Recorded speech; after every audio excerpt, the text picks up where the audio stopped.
Everybody, this is Talking with Carl back again with another watch along for the Deadliest Warrior episode. This is the third episode for this month.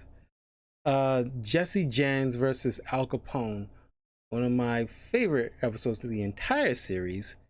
Man, when I first knew and saw about this video when it aired on Spike TV back in the day, I was so conflicted because like I grew up watching westerns with my grandfather as a little kid, but you know, Al Capone is like an infamous character uh of Chicago. It's like my hometown, so it's like, you know, it's not something I can easily root for one side or the other, but it was like an interesting episode, and it was just pleasing to watch, and just to see the outcome and everything like that, and just to watch the weapons at work more so than anything else. uh just to see them in action, and sometimes these weapons haven't been used for, you know, maybe 100+ years. uh and just to bring them back, see them in action, and see the devastation that they managed to pull off in their heyday is just phenomenal to watch. So yeah, if you're watching this on Amazon Prime, get your timestamp to 0 if you want to watch along with me. And every so often I'll jump in with some tidbits on the episodes, or at least my thoughts from something that jumps out at me. So let me get comfortable here, and please press play when I say now. In 3, 2, 1. Now.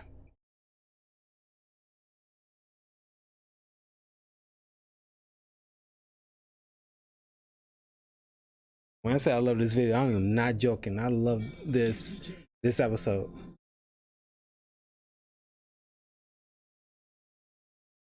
Some Red Dead Redemption in here. It's high noon. Oh, speaking of which, on 4th of July, since I'm not going to be working today, I'm going to spend like a few hours playing some I'll say Ghost of Tsushima, some Overwatch for a few hours.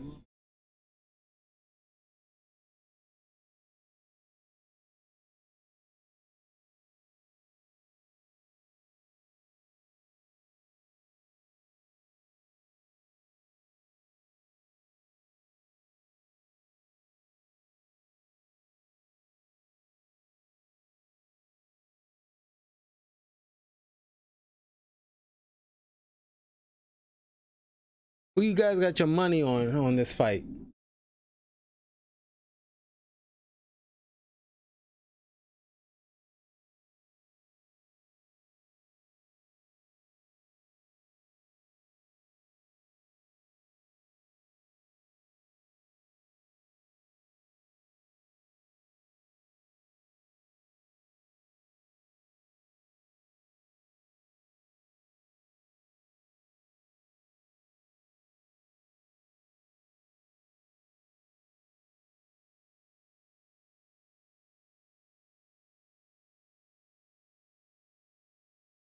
I can't believe at that time alcohol was illegal. It's just like, it's like the way marijuana is today, like alcohol was back then. It was just like incredibly stupid. It's just one of those few examples how laws are incredibly stupid, and it's understandable why they are broken.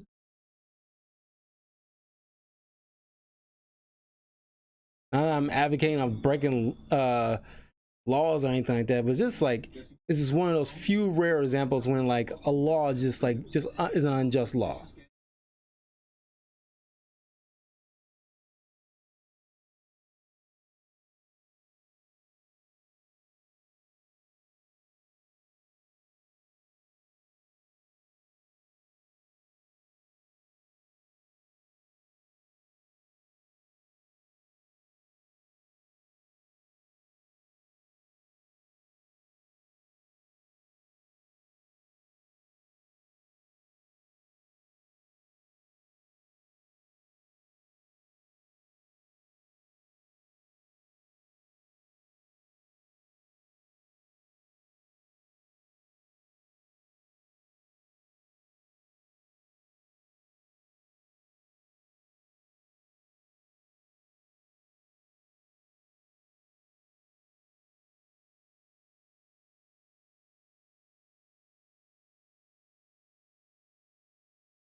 I get Red Dead Redemption vibes so hard right now. Just flashbacks.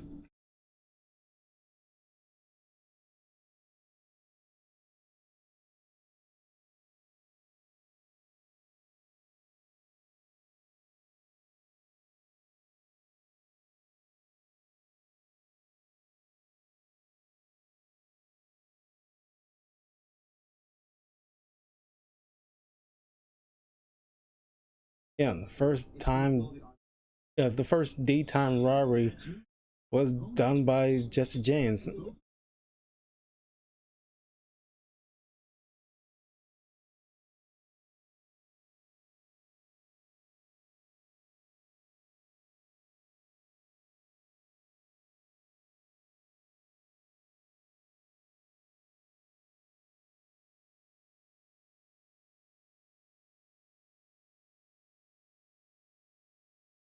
Yeah, Johnny Lufrado. Yeah, he actually passed. I found out he passed away.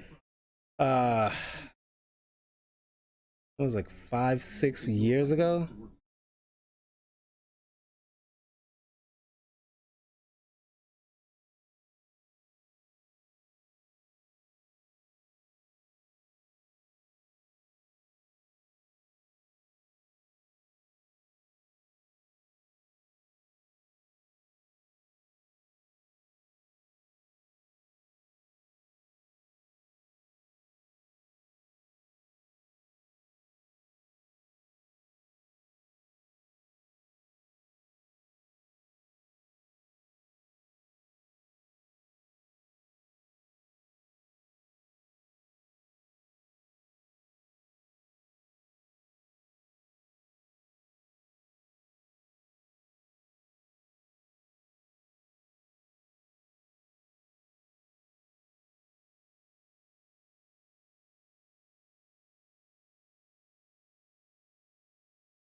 I do want to go to a gun range, but I really would like to try a 6 shooter because I have like a appreciation of the the Western cowboys.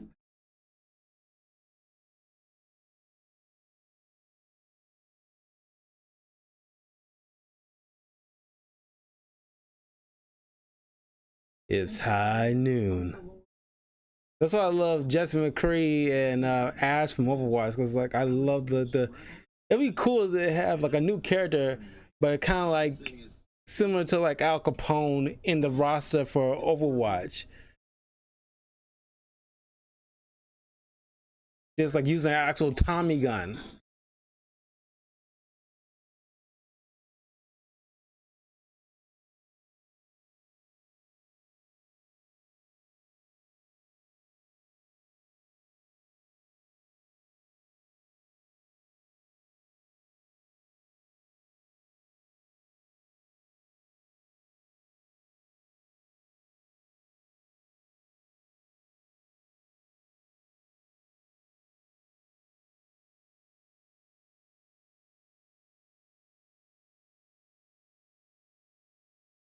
I just want to see this in motion so bad. I love it.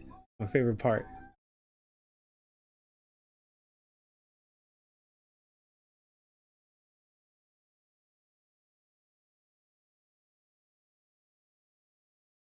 The only thing that's like is missing is that is high noon, and it's like ding ding ding ding ding. I'm probably gonna be saying that a lot. I just like Jesse McCree.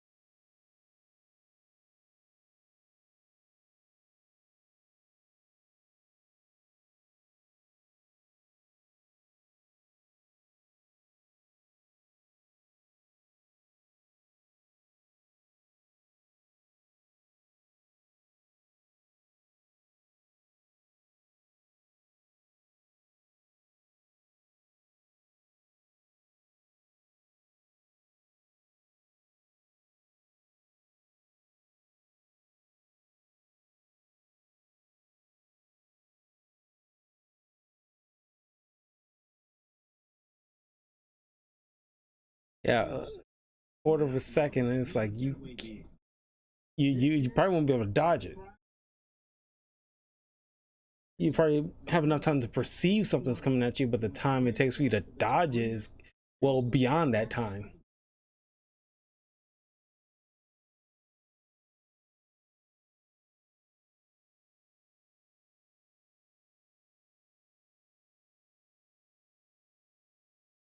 Yeah, that quick draw is no joke. I mean, it's because the ammo is limited. I'm assuming because of that reason, they were forced to be accurate with their shots.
As I mentioned, the Yakuza versus Mafia video that you can watch along on my YouTube channel.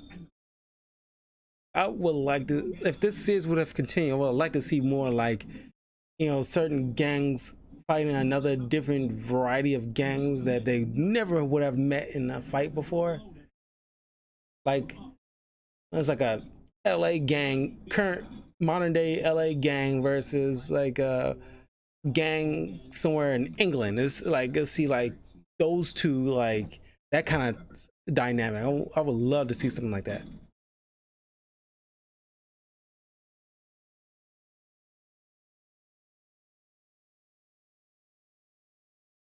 Yeah, the Tommy guns like takes down any and everything.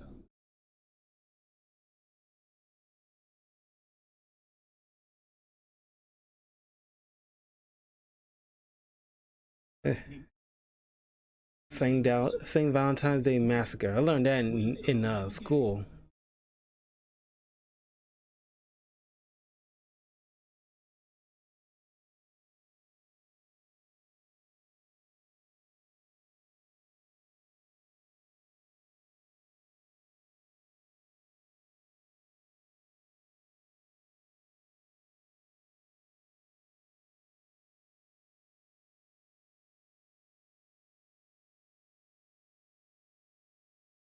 I mean, it's a shame that the Tommy gun is very outdated model. But I imagine that a weapon like the Tommy gun could easily be updated to fit modern times.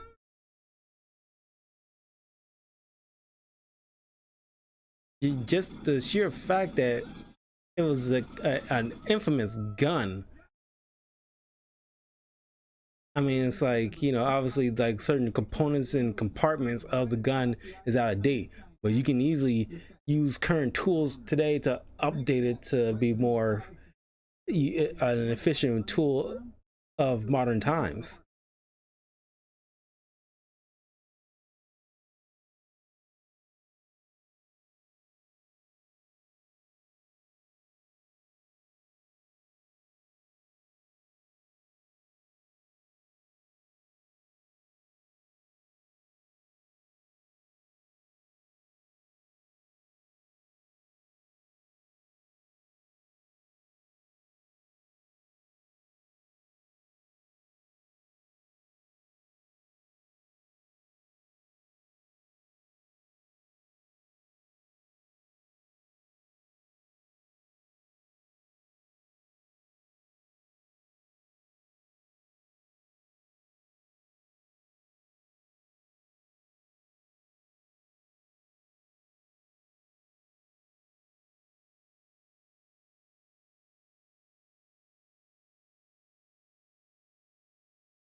don't know if I want to look it up. I'm pretty sure there should be still descendants of Al Capone.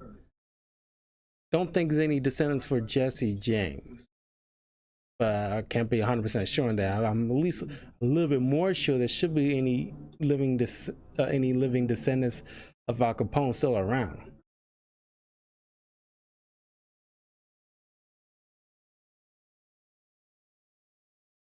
Maybe not him directly, but his little brother.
I mean, yeah, the Tommy gun hit Thomas targets more times, but it would be irrelevant if the 6 shooter gets you first, making you shooting your Tommy gun irrelevant.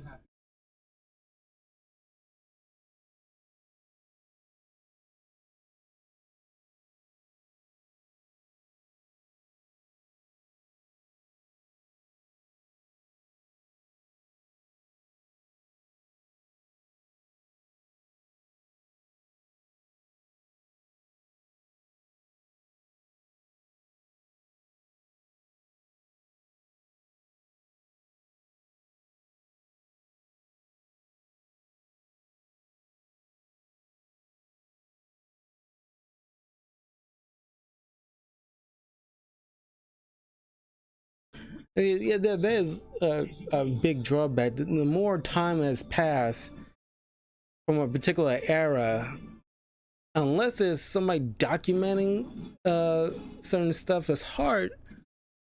Even in the old West, it's hard for a lot of people to like gauge the actual, you know, activity of a said individual compared to their mythos to weed out what's true and what is a lie, compared to something that's from like at the bare minimum 1920s on to today, where we can actually, I mean, of course there's other documents even further in the past that we can still gauge what was what back then, but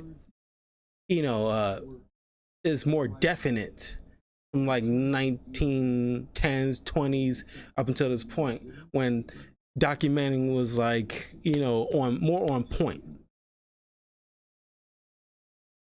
unless somebody makes sure that evidence or other documents was completely erased. We can still like look it up very easily now.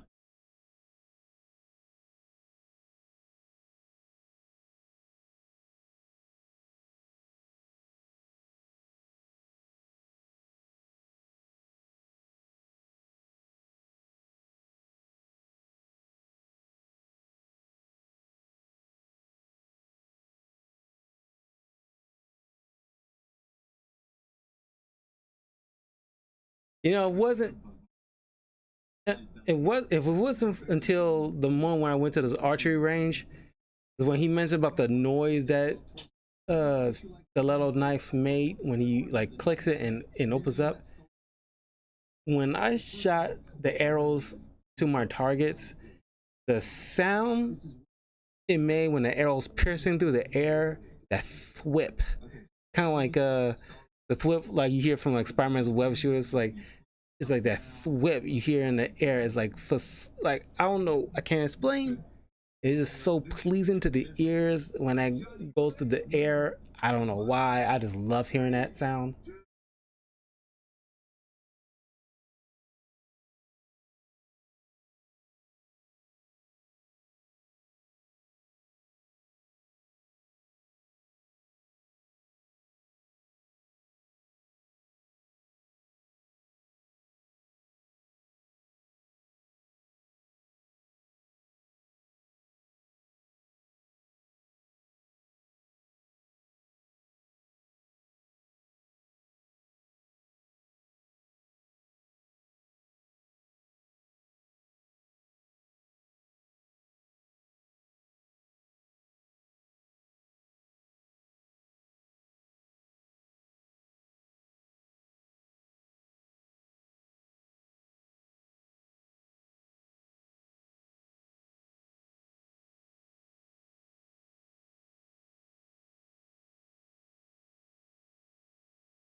A Bowie knife, 9 inches.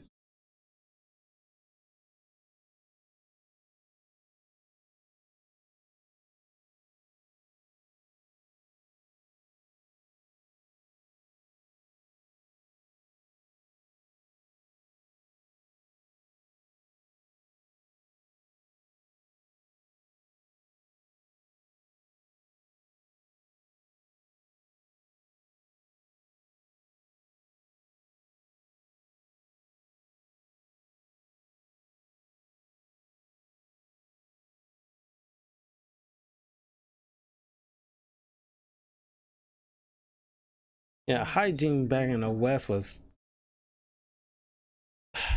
it was, you know, I won't say horrible, but pitiful. Now, I mean, it's like the hygiene in medieval times was even worse. But, oof, because like you eating certain things, you get like dysentery and all the other stuff.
See, this is the thing I down this hill on as far as my disagreement with that assessment. They talk about the concealment qualities of the stiletto compared to the Bowie knife. This is not concealment uh warrior show. It's the Deadliest warrior show, and like the Bowie knife did more damage, which is what you need. Is when you're in a fight, you don't care about if something's concealable. You just want to make you be able to pull out a knife and it does the job that it needs to be doing.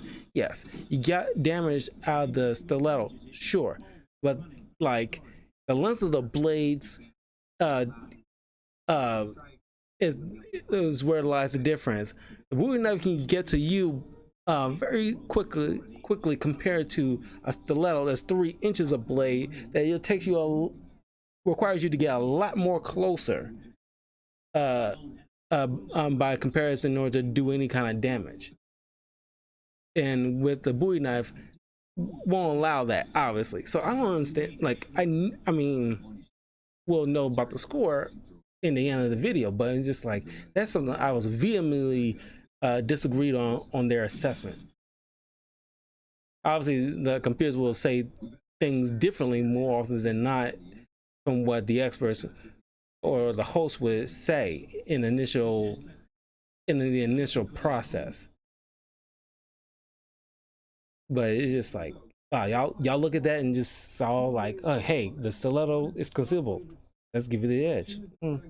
Even though there's just their, assessment of that moment until like the end result tells them otherwise or not.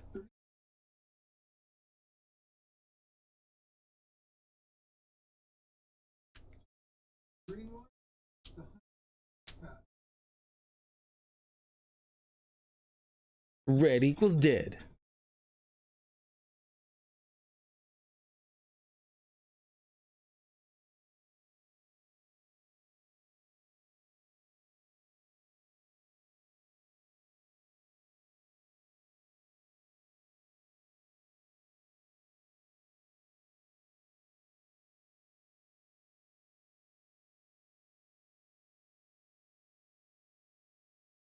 Pineapple bomb.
Winchester rifle. As far as like my favorite cowboy old classic Western weapons, the Winchester rifle. I use that a lot in Red Dead Redemption 2. I love the Winchester rifle. It's just like probably like one of the best guns probably in the old West, in my opinion. Just like you know, uh, just slightly better than the 6-shooter.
And that is literally impressive. It's just like an exceptional skilled marksman like that, there to put like lead on target before the 5 seconds it takes for a pineapple grenade to go off.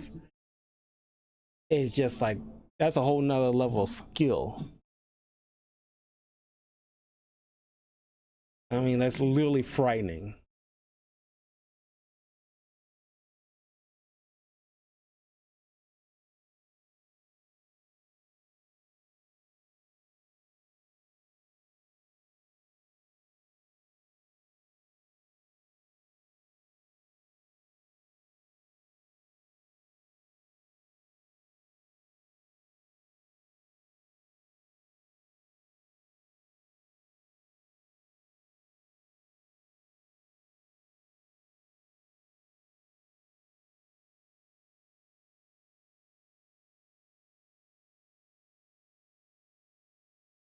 Gotta use some of the footage from the Mafia versus Yakuza episode, because you know you know Al Capone's mainly based in Chicago. He had reach in New York City as well.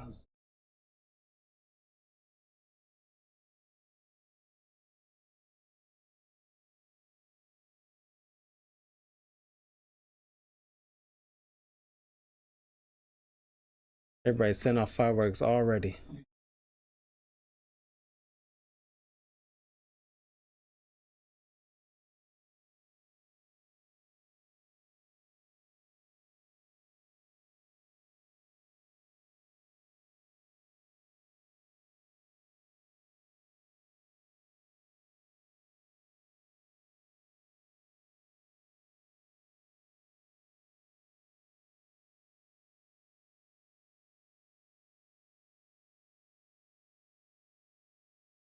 Yeah, brass knuckles is no joke.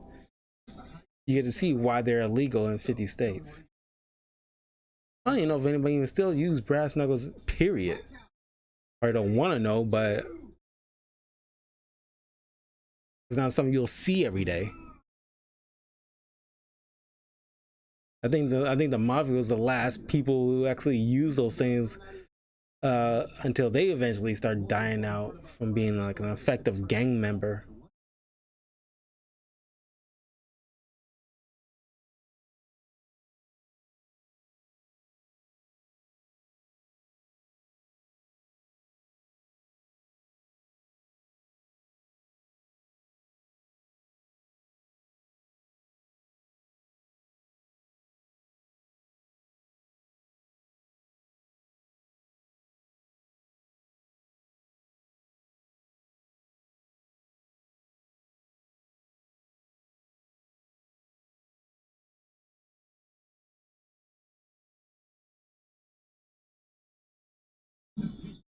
Pistol whip.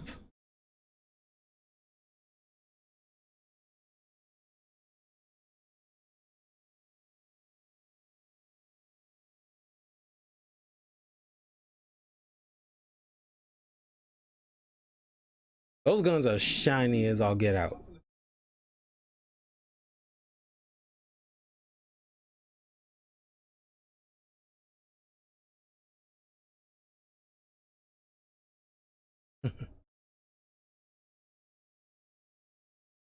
He's the first person on this show that's like, I'm almost ready.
Okay, we got this Apex.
but you want the kill, overkill or not, you want it. You'll be saying something otherwise if it doesn't do anything, or at least if it doesn't cut deep enough to cause death, then you'll be saying, you know, like, where's the killability kind of thing.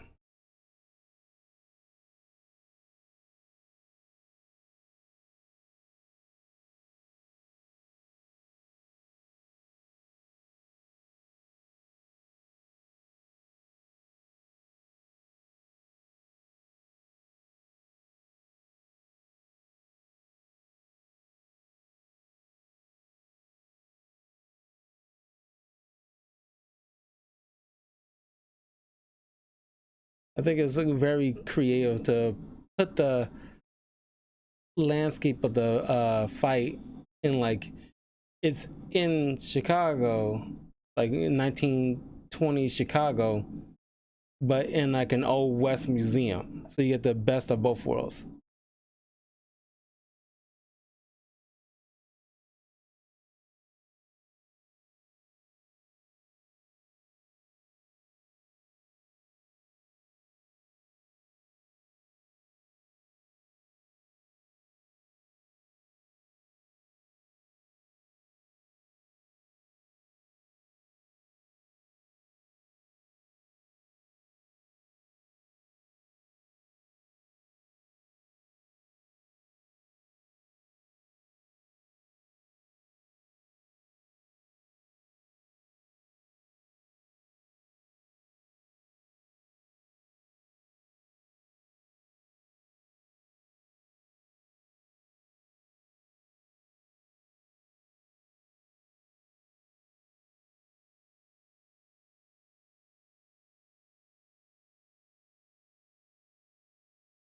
Nine inches into your back.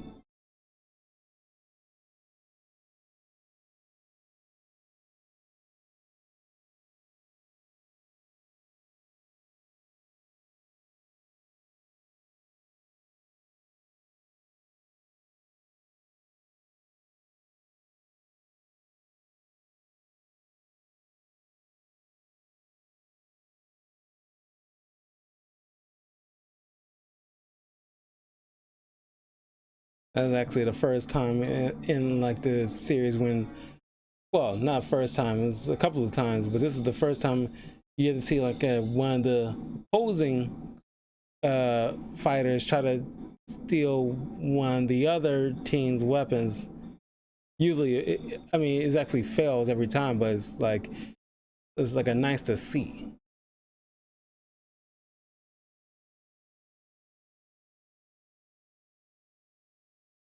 In case I never brought it up before, from what I heard from behind the scenes, you know, when they film in the reenactments, they film uh uh you know, each team winning both times, so nobody knows, even like the actors or some of the people involved won't know exactly who is the winner until it actually airs on TV. So it's a very close knit secret.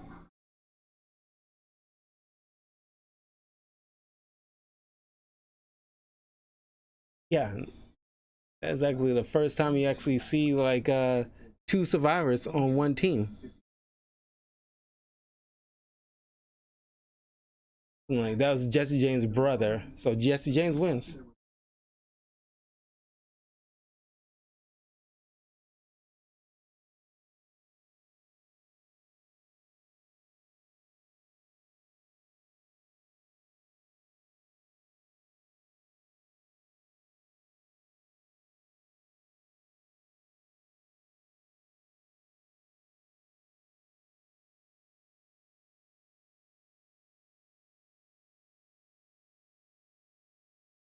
Yeah, I mean,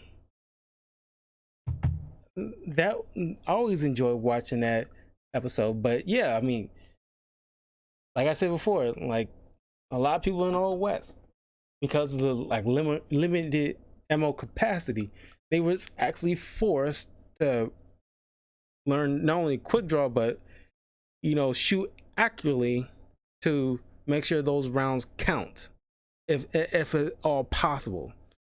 Whereas when like technology progressed and like automatic weapons became more prevalent, you kind of lost that kind of edge of making like those shots count. Kind of, I mean, of course we try to make shots count, but it's just that, you know, how often you see, hear about like people using like their like 9mm to shoot dead on accurate like a 6-shooter. I mean, it's like, of course you go to the shooting range, you're trying to make sure you shoot at your targets, but it's just like just that I'm just talking about like the basic kind of skill levels is kind of not lost in time, but just like you get to see that, there's something that got jumbled up into the mix as the years went on. When we got too complacent with like technology wise, where it kind of like picks up the slack, where it's not necessary to solely make sure your shots count, because it's not a limited capacity. We got more ammo capacity, so therefore you can count on shots being made. But yeah, because of that discipline that Jesse James gang had, so obviously they will win because they got the shots off before the opposing team be able to raise their guns, period. But yeah, I mean, that's I love this episode. Love it. And yeah, it was the first time we actually see 2 survivors on one team. That was surprising when I first saw it. All right, so next month, the next 3 episodes we'll be watching will be the Aztec Jaguar versus Zande Warrior, Nazi versus the Viet Cong, and the Roman Centurion versus the Rajput Warrior. So yeah. Second hand one.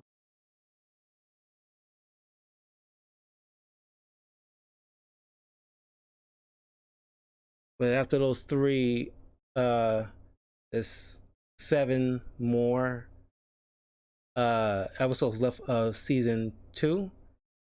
So the last 4 episodes will probably do it together in 1 month just to get that wrapped up. So within 3 months time, we'll be moving on to season 3.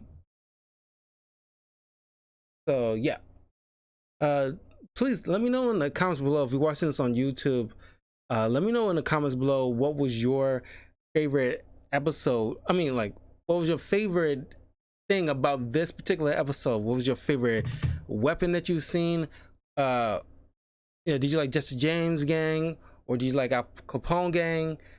Just let me know. I'm curious to know what you guys' thoughts are. And of course, leave a like, comment, subscribe, all that good stuff to Talkative Carl on YouTube, Twitch, and Twitter. Follow me on my Patreon. That's www.patreon.com/TalkativeCarl. If you have any ideas for reviews that you want me to check out that you would like to see, I will look at it, put it on the list, make it a priority for you guys, because I'm doing this all for you guys, because like you guys are making this happen. So like, I'm highly appreciative. I'm 9 subscribers away from the 100 subscriber goal on my YouTube channel, and once I reach that goal, I will do a 1 chip challenge live on my channel, so that way you guys can watch me blow up my mouth. Not literally, figuratively, but from what I hear, is like this, like a raging inferno in your mouth. So it'd be interesting. I'm a little nervous to see what that is like, but anyway, I will see you guys soon. Tomorrow I'll be doing another movie review and doing a season 3 review of Jackie Chan Adventures. I just wrapped that up yesterday, and more Fire Emblem 3 Houses. So we'll see you guys soon. Take care, be safe, and happy 4th of July.